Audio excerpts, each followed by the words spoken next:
Goedemorgen gemeente, hartelijk welkom in deze dienst. Ook zij die met ons verbonden zijn via de livestream.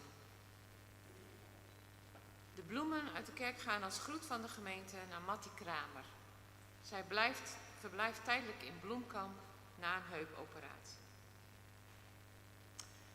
Volgende week zondag is er een speciale dienst in Kimswerd in verband met de themadag Het Gouden Land.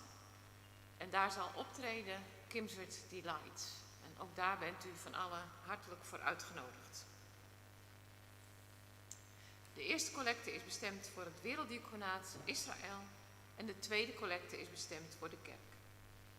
Voorgangers zijn vandaag dominee Marco Roepers en dominee Tietje Hipma.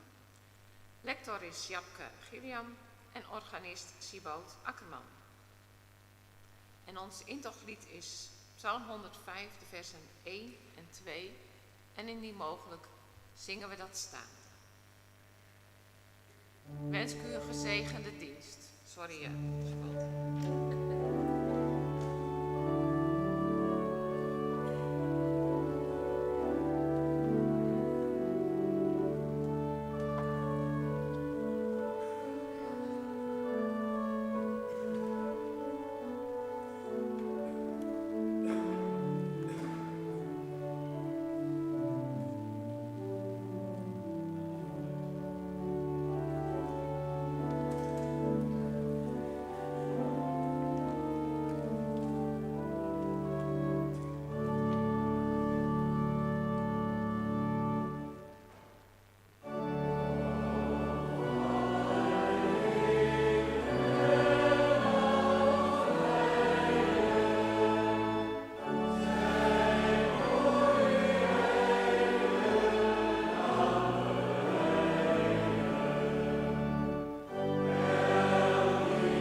Laten we een ogenblik stil worden voor God, onze Heer.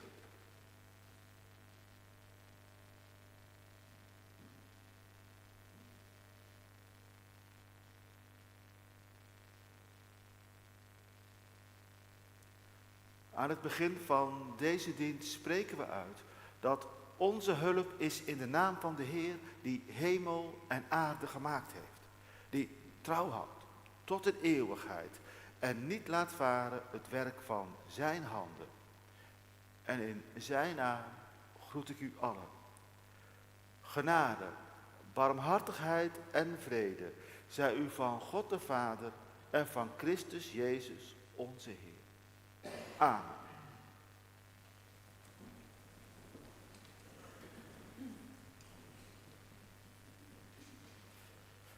Laten we bidden.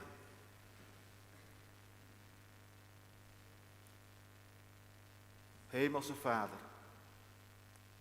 hier zijn we, gekomen voor u, om u te ontmoeten in de dingen die we hier doen.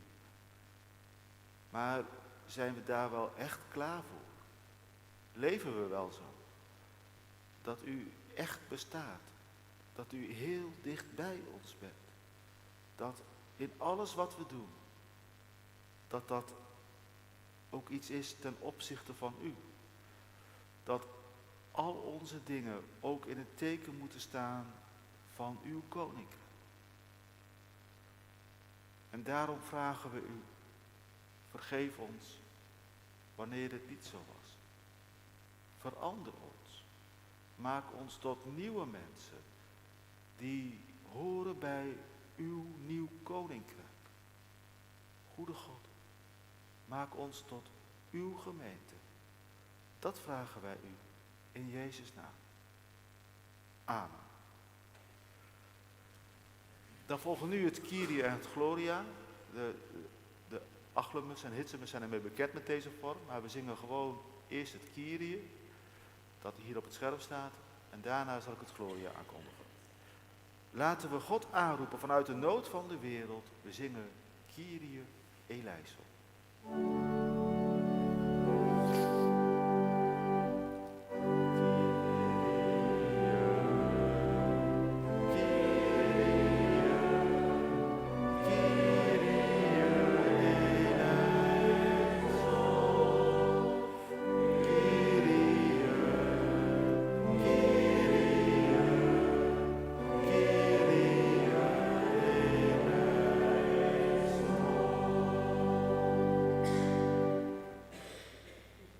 Laten we God prijzen, want zijn barmhartigheid kent geen einde.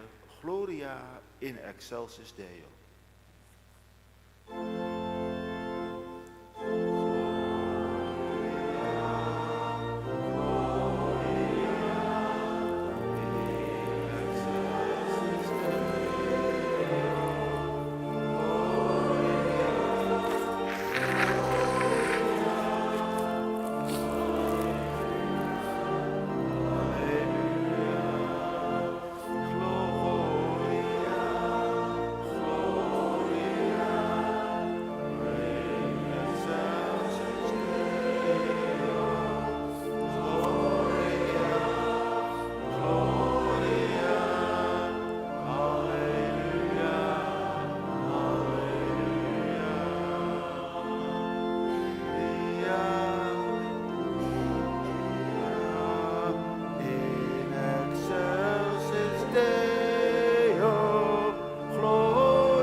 Laten we bidden.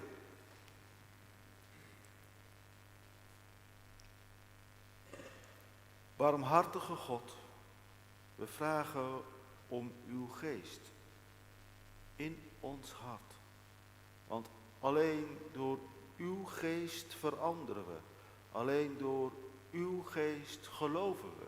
Alleen door uw geest ontmoeten we u. Zend uw geest in ons hart, opdat in alles in deze dienst, in woord, gebed, lied, brood en beker, wij u ontmoeten mogen, door u aangeraakt mogen worden, door u veranderd worden. Goede God, zend uw geest in ons hart, opdat wij uw gemeentes worden, uw gemeente die gelooft. Dat vragen wij u in Jezus' naam. Amen. Dan is het nu tijd voor de eerste schriftlezing en dat is Romeinen 12, de versen 1 tot en met 8.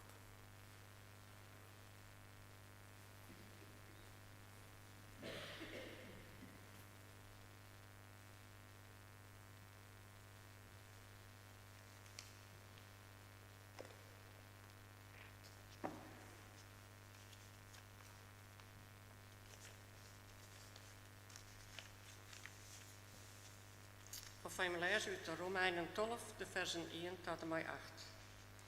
Broeders en zusters, met een beroep op Gods barmhartigheid vraag ik u om uzelf als een levend, heilig en God welgevallig offer in zijn dienst te stellen. Dat is de ware eredienst die van u wordt gevraagd. U moet uzelf niet aanpassen aan deze wereld, maar u veranderen door uw gezindheid te vernieuwen, om zo te ontdekken wat God wil en wat goed, volmaakt en hem welgevallig is. Met een beroep op de genade die mij geschonken is, zeg ik u allen dat u uzelf niet hoger moet aanslaan dan u kunt verantwoorden. U moet verstandig over uzelf denken, in overeenstemming met het geloof, de maatstaf die God ieder van u geschonken heeft. Zoals ons ene lichaam vele delen heeft en die delen niet allemaal dezelfde functie hebben, zo zijn we samen één lichaam in Christus en zijn we ieder apart elkaars lichaamsdelen. We hebben verschillende gaven, onderscheiden naar de genade die ons geschonken is. Wie de gave heeft om te profiteren, moet die in overeenstemming met het geloof gebruiken. Wie de gave heeft bijstand te verlenen, moet bijstand verlenen. Wie de gave heeft te onderwijzen, moet onderwijzen. Wie de gave heeft om te troosten, moet troosten. Wie uitdeelt, moet dat zonder bijbedoeling doen. Wie leiding geeft, moet dat doen met volle inzet. Wie barmhartig is, moet daarin blijmoedig zijn. We zongen ook de zang 834, versen 1, 2 en 3.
Nou lees ik uit Matthäus 17, versen 1 tot en met 8.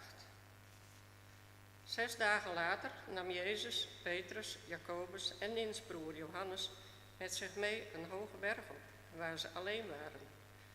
Voor hun ogen veranderde hij van gedaante. Zijn gezicht straalde als de zon en zijn kleren werden wit als het licht. Plotseling verschenen aan hen Mozes en Elia, die met Jezus in gesprek waren. Petrus nam het woord en zei tegen Jezus: Heer, het is goed dat wij hier zijn. Als u wilt, zal ik hier 3 tenten maken. 1 voor u, 1 voor Mozes en 1 voor Elia. Hij was nog niet uitgesproken of een stralende wolk overdekte hen. En uit die wolk klonk een stem: Dit is mijn geliefde zoon. In hem vind ik vreugde. Luister naar hem. Toen de leerlingen dit hoorden, werden ze overvallen door een hevige angst en wierpen ze zich ter aarde. Jezus kwam dichterbij, raakte hen aan en zei: sta op, wees niet bang. Ze keken op en zagen niemand meer. Jezus was alleen. Sjoen op Psalm 314, versen 1 en 3.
Gemeente van onze Heer Jezus Christus.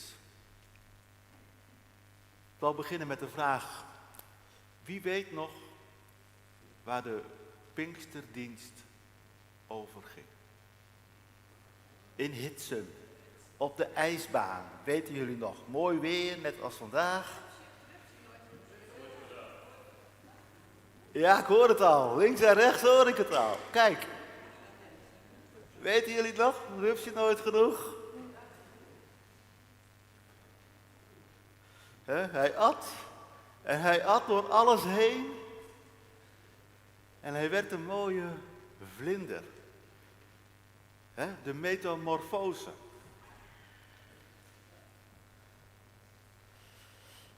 En dat was een beeld voor wat de geest met ons doet. Ook wij veranderen door de geest en het is nu al begonnen. In wat wij lazen in Matthäus, daar was ook een metamorfose. Jezus gaat met 3 van zijn leerlingen de berg op. En daar verandert hij van gedaante. En weten jullie wat er staat in het Grieks bij veranderen van gedaante? Het Grieks is de taal waarin het Nieuwe Testament is geschreven. Dus wat staat er in de oorspronkelijke versie van het Nieuwe Testament? Daar staat een woord waar ons woord metamorfose vandaan komt. Dat woord staat er. Metamorfose, dat is een woord dat uit het Grieks komt. En precies dat woord gebruikt de evangelist om te beschrijven wat er met Jezus gebeurt op de berg. Jezus ondergaat daar een metamorfose. Hij wordt stralend wit en zijn gezicht straalt als de zon en daar verschijnen Mozes en Elia. Mozes en Elia. Wat weten we nog van het einde van Mozes? Wat beschreven in het Oude Testament, in Numeri of Deuteronomium. Dat is nou af te vragen. In ieder geval, Mozes ging de berg op. Hij stierf, staat daar. En God begroef hem. En zijn lichaam werd nooit meer gevonden. En Elia. Het einde van Elia, dat was nog spectaculairder. Weten jullie dat? Toch? Het einde van Elia? Ja, het is toch wel bekend, hè? Dat is al zo spectaculair. Dat hij met Elisa. En dan vervolgens komen daar die vurige paard en wagen. En daar stapt hij in. En dan vaart hij ten hemel in die paard en wagen. Dat is toch spectaculair? Dat is toch ongelooflijk? Zoals dat beschreven wordt in het Oude Testament.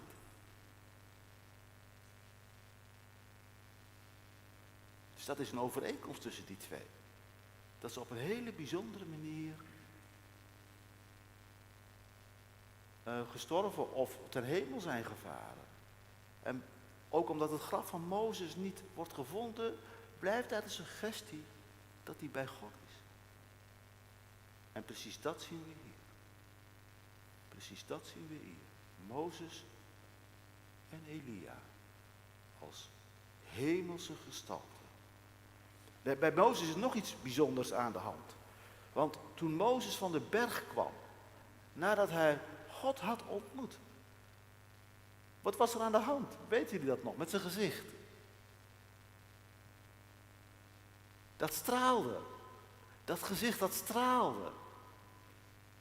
Er moest een sluier voor. Het gezicht straalde. Dat lijkt toch precies op wat hier met Jezus gebeurt. Met die metamorfose.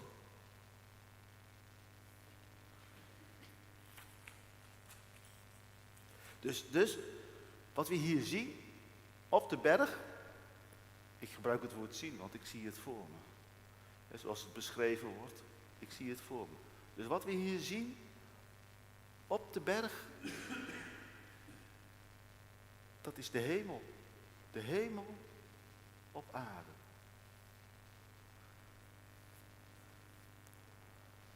De hemel is daar op de aarde. En we zien daar 3 hemelse figuren. En Jezus is één geworden van die hemelse figuren. Die hemelse persoon. Jezus verandert van gedaante, ondergaat een metamorfose naar een hemels figuur, persoon, gestalte. En eigenlijk, als ik daarover nadenk, dan denk ik, dat is al iets van Pasen. Want als Jezus opstaat uit het graf, dan is die ook anders geworden. Dan loopt hij niet meer rond, maar dan verschijnt hij. Dan heeft hij ook een andere gestalte. Ook dan is er sprake van een metamorfose.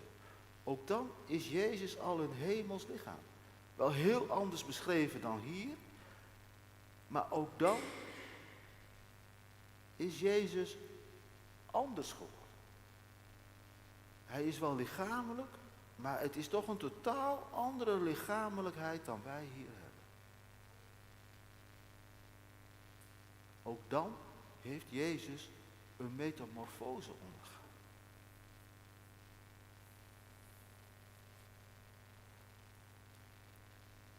Jezus is na Pasen en hemelvaart, is die hemels geworden. En toch blijft hij met ons verbonden. Intens verbonden. Paulus beschrijft het zo. Zoals ons ene lichaam vele delen heeft en die delen niet allemaal dezelfde functie hebben, zo zijn wij één lichaam in Christus. En voor Paulus is dat één lichaam zijn in Christus nauw verbonden met het avondmaal. waarin Jezus zegt als hij het brood deelt, neemt en eet, dit is mijn lichaam dat voor u wordt gegeven. En als hij de beker deelt, neemt alle en drinkt eruit, want dit is het bloed dat voor u vergoten wordt. Brood en beker transformeren, ondergaan een metamorfose tot lichaam en bloed van Christus in het geloof.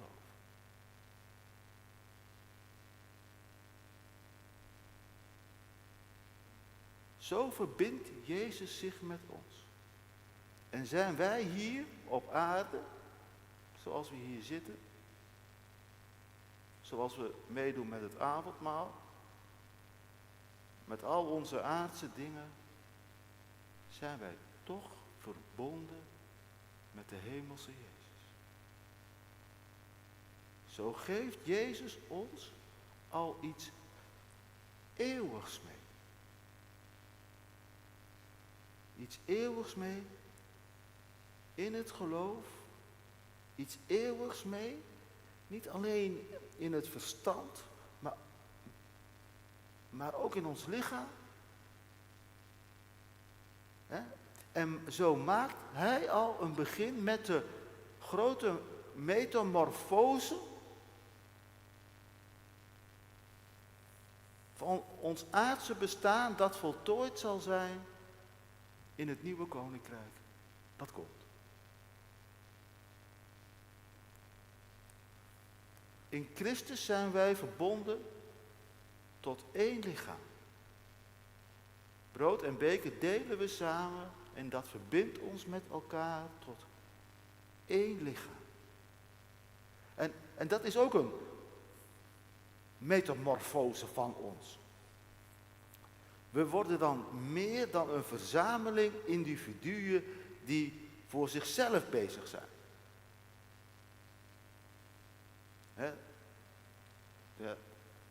Dat voor jezelf bezig zijn met je eigen dingen. Dat is iets wat we heel veel zien in de wereld om ons heen.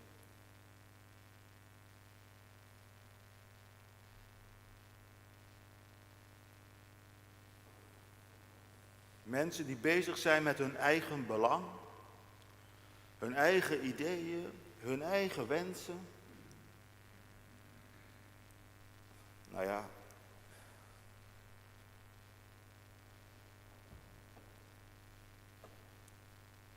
we zien dat niet alleen in de maatschappij toch, als we eerlijk zijn. Het zit ook in onszelf. We zijn deel van de maatschappij. We doen mee in de maatschappij. We zijn de maatschappij. Het zit in onszelf. Het zit gewoon in onszelf. En als je eerlijk bent, nou ja, als ik eerlijk ben, laat ik maar voor mezelf spreken. Als ik eerlijk ben, dan herken ik dat.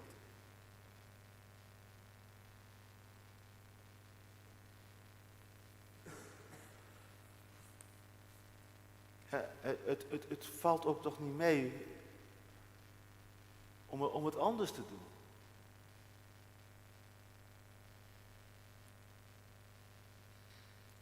En toch beginnen we in Jezus aan een metamorfose die dat overstijgt. En Paulus wil ons daarbij helpen. Hij geeft richtlijnen die moeten helpen zodat wij die echte gemeenschap vormen. Van mensen die niet alleen met zichzelf bezig zijn. Denk verstandig over jezelf. Denk niet dat jij altijd beter bent dan de ander.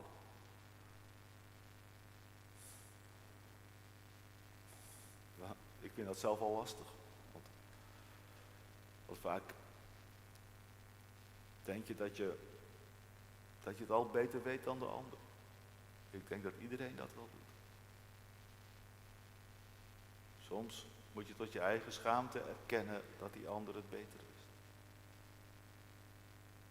Dat je niet zo verstandig bent geweest.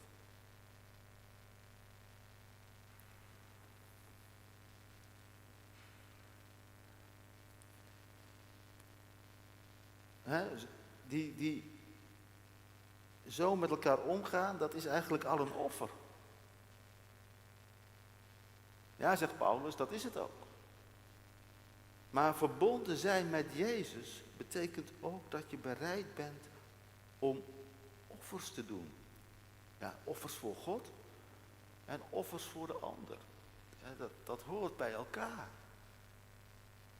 Want alleen als we bereid zijn om offers te doen voor elkaar, alleen als er echte offerbereidheid is, alleen dan kan er een gemeenschap ontstaan. Gemeenschap is naar mijn overtuiging gebaseerd op het doen van offers voor elkaar.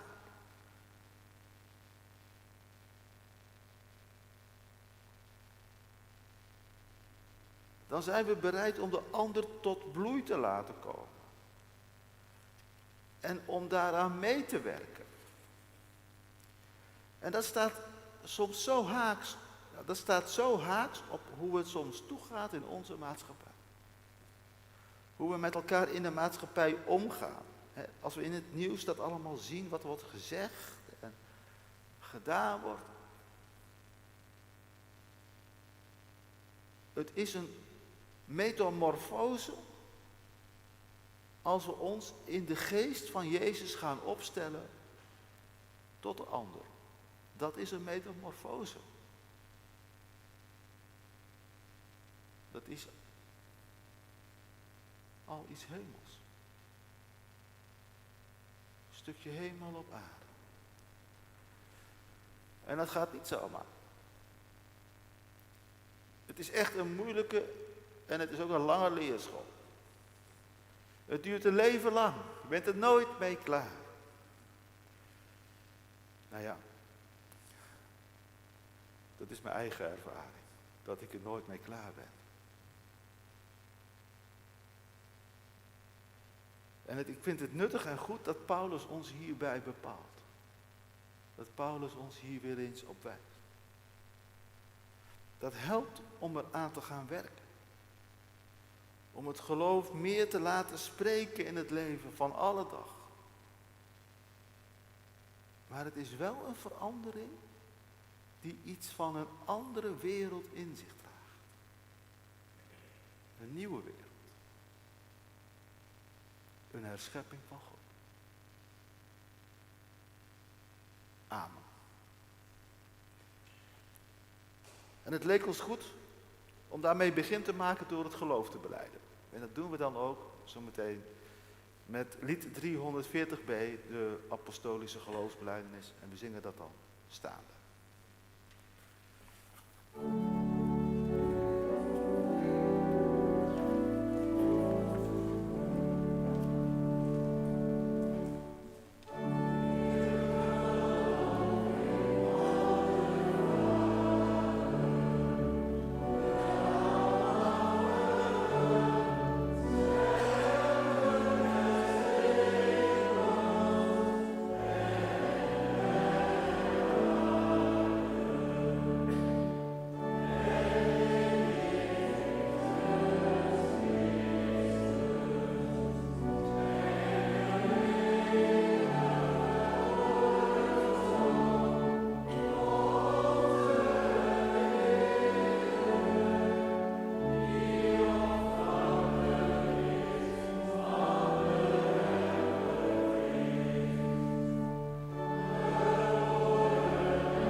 En nu wil ik jullie vragen om weer te gaan staan voor een moment. Ja.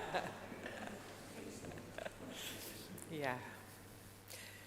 Wij staan voor een moment van gedachtenis. Want op 28 augustus 2023 is overleden ons gemeentelid Melle Brouwer. Geboren op 15 oktober 1943. Boven de rouwbrief staat: met een hart vol verdriet, maar dankbaar voor alle liefde die wij van hem hebben ontvangen, geven wij kennis van het overlijden van mijn lieve man, mijn vader, mijn rots in de branding en onze pake Melle Brouwer. En daaronder staan de namen van zijn vrouw Joke, van zoon Jan en de kleindochters Christine en Chantal. Gisteren hebben we hier de afscheidsdienst gehad en Melle Brouwer begeleid naar het crematorium in Marsum. Wij willen nu een moment stil zijn, Melle Brouwer gedenken voor het aangezicht van God en bidden om Gods licht en troost voor zijn naasten.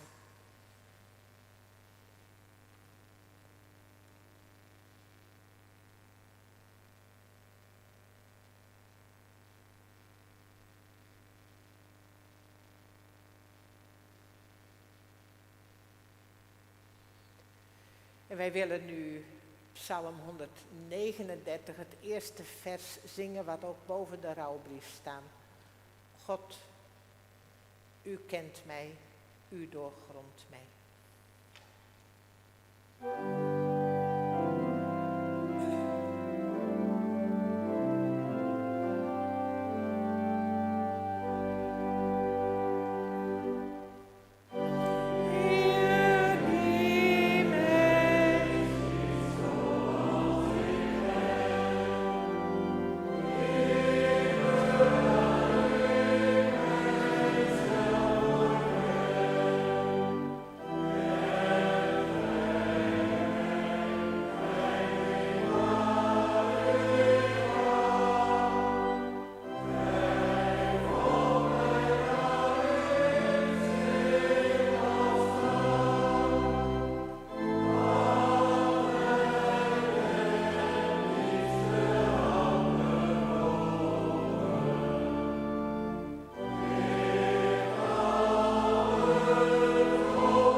Jullie gaan zitten. En dan willen we samen danken en bidden. We willen bidden voor de familie Brouwer. We willen ook bidden voor Matti die in Bloemkamp is. En misschien willen jullie nog iemand of iets noemen voor de gebeden, voor het dankgebed. Dan is daar gelegenheid voor. Ja, we willen bidden voor de familie De Boer in Kimswerd. Leni De Boer, ze is 62. Die heeft hele slechte berichten gekregen en heeft nog maar kort te leven. Dus we zullen ook avondmaalsbloemetjes bij haar brengen.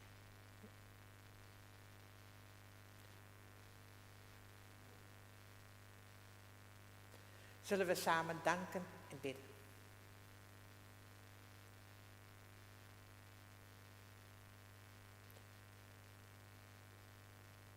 Dank u wel, God, dat wij hier samen mogen zijn.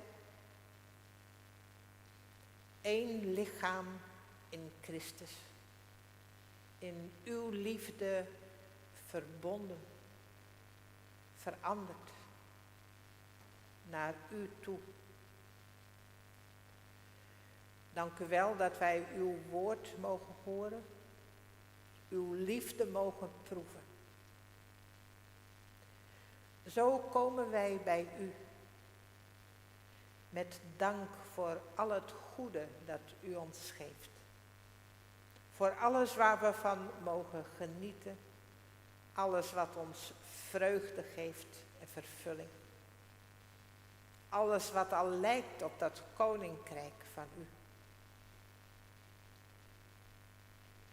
En wij brengen ook bij u, God, ja, de zorg en de tranen in ons bestaan. Wij bidden voor de familie Brouwer.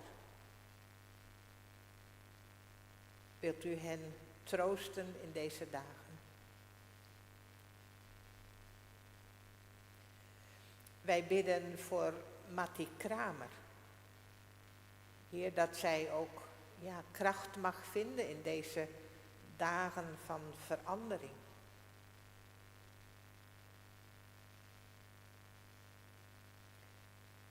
Wij bidden voor de familie De Boer, Leni en Paulus en hun kinderen en kleinkinderen in deze moeilijke dagen. Draag hen in uw liefde. En Heer, zo zijn er meer namen in onze gedachten, in onze harten. Mensen voor wie wij willen bidden.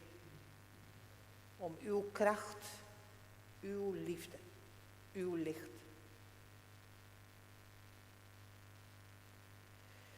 Wij bidden God voor deze wereld. Voor alle plekken waar onrecht is en onvrede. Geweld en vervolging. Waar mensen niet veilig kunnen leven. Geen liefde en aandacht krijgen. En wij bidden om uw geest, Heer. Uw kracht van verandering. Uw komende koninkrijk.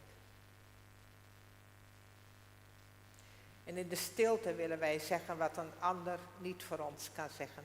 En luisteren naar u.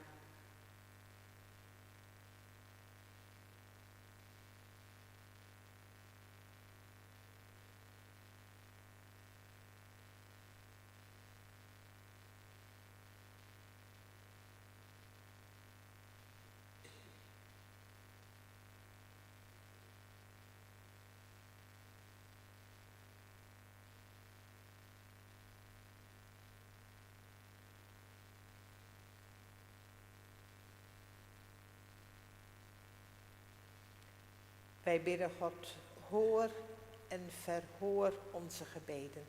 In Jezus' naam. Amen.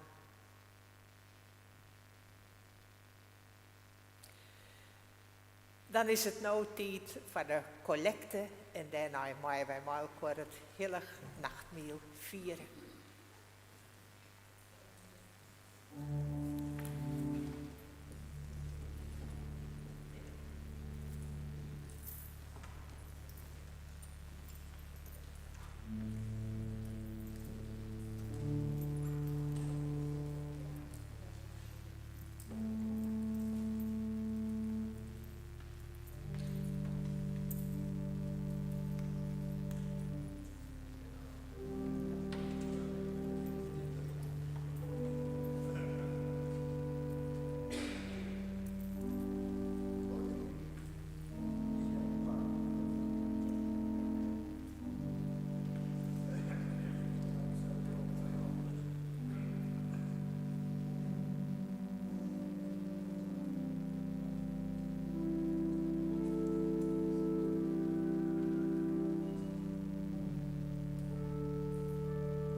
samen het heilig avondmaal vieren. De Heer zelf nodigt ons rond zijn tafel om brood en beker te ontvangen.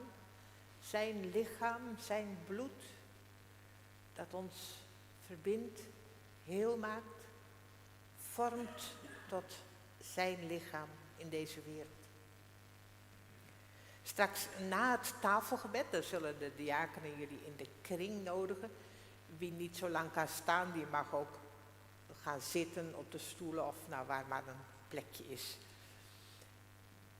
En dan zal het brood rondgaan en later de bekers.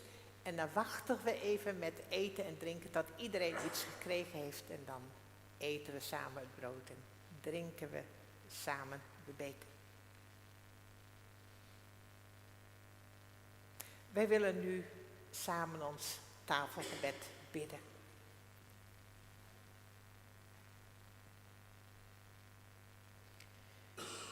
Heer, onze God, wij zegenen uw naam, omdat u ons vasthoudt, overdag en in de nacht, in het licht en in het donker. Omdat u onopgeefbaar trouw blijft aan uw kinderen. Omdat u ons tegemoet komt, genezend en bevrijdend. In Jezus Christus onze Heer. Omdat u ons doorstroomt en aanvuurt met de adem van uw Heilige Geest. En zo stijgt onze stem boven onszelf uit. En met alle getuigen van de gemeente, met alle heiligen en allen die hebben volhard in geloof, in hoop, in liefde, zeggen wij u lof en dank met alles wat in ons is. Amen.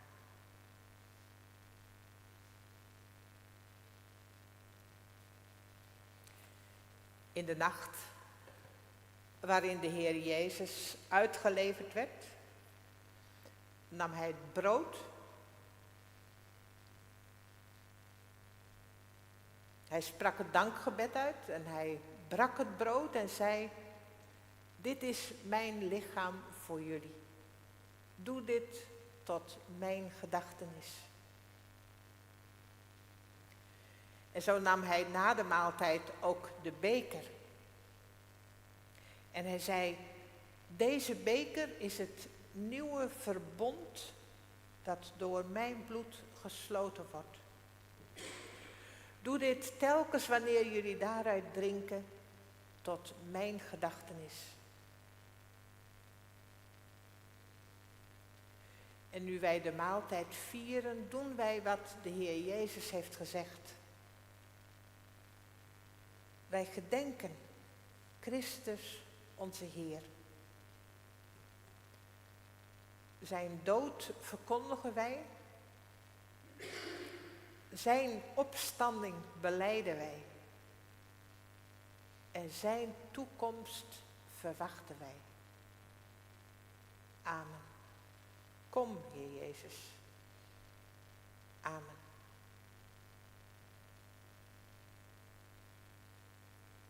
Laten wij samen bidden om Gods Heilige Geest.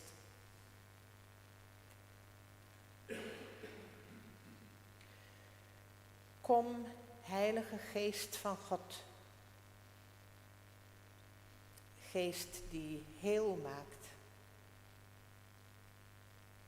Geest van liefde, van inzicht en beweging.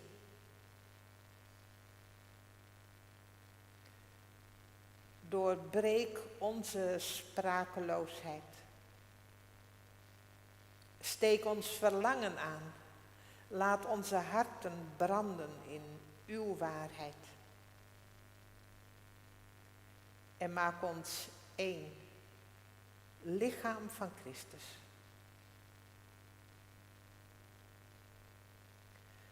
Samen willen wij de woorden bidden die Jezus ons heeft gegeven. Onze Vader, die in de hemelen zijt. Uw naam worden geheiligd. Uw koninkrijk komen. Uw wil geschieden. Gelijk in de hemel, als ook op aarde. Geef ons heden ons dagelijks brood. En vergeef ons onze schulden. Gelijk ook wij vergeven onze schuldenaren. En leid ons niet in verzoeking, maar verlos ons van de boze. Want van u is het koninkrijk en de kracht en de heerlijkheid tot in eeuwigheid. Amen. Dan zullen we nu samenkomen in een kring rondom de tafel.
Toen de opgestane Heer bij zijn vrienden kwam, door de gesloten deuren heen op de avond van Pasen, toen begroette hij hen met vrede, vrede voor jullie. Zo mogen wij elkaar rondom zijn tafel ook begroeten met vrede. De vrede van Christus voor jullie allemaal. Laten wij zo elkaar ook begroeten. De vrede van Christus.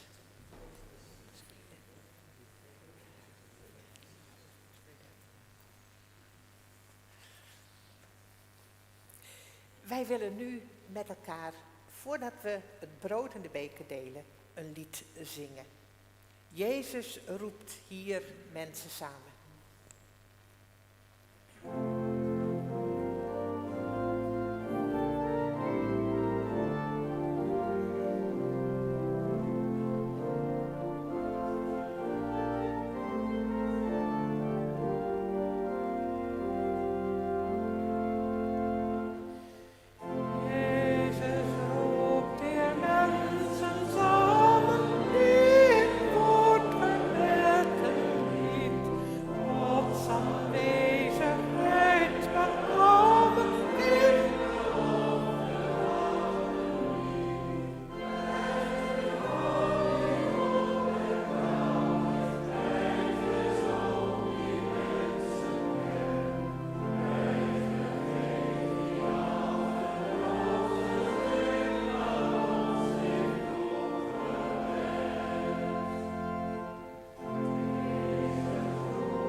brood dat wij breken is gemeenschap met het lichaam van Christus.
Neem, eet, gedenk en geloof dat het lichaam van onze Heer Jezus Christus gegeven is tot een volkomen verzoening van al onze zonden, van alles wat gebroken is.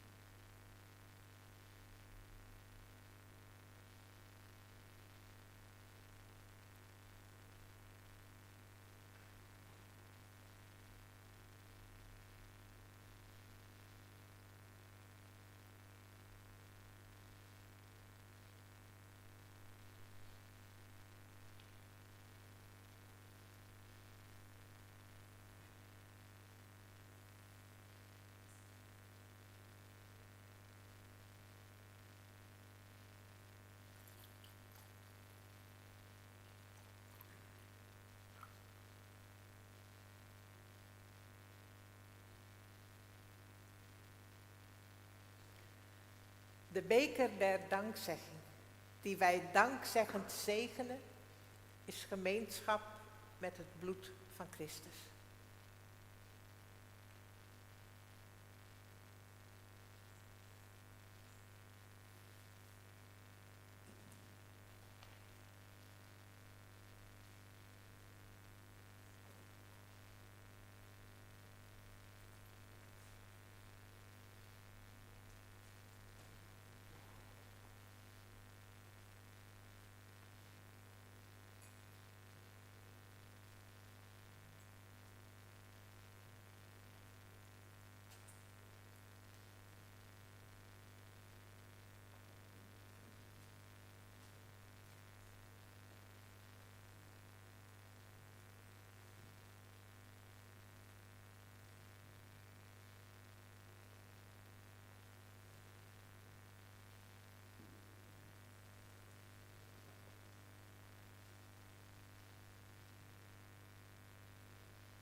Neem de beker, drink eruit.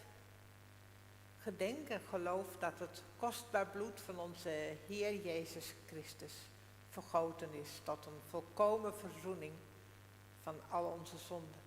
Alles wat gebroken was.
Laten wij nu samen danken. Heer, wij danken u voor deze gemeenschap met het lichaam en bloed van Christus.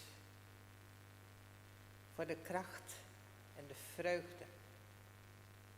Voor zijn tegenwoordigheid in ons en bij ons. Elke nieuwe dag. Zend ons nu uit in de wereld. Met de kracht van uw Heilige Geest. Om te leven en te werken tot uw lof en eer. Amen. Wij willen nou maar voor u een lied, een danklied zongen. Nou wil ik van Jezus leefde zongen.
Wij zijn haast aan het aankomen van deze dienst. Fijn dat je hier al je win. Fijn ik met de meesten verbonden wezen die thuis de dienst meemaken.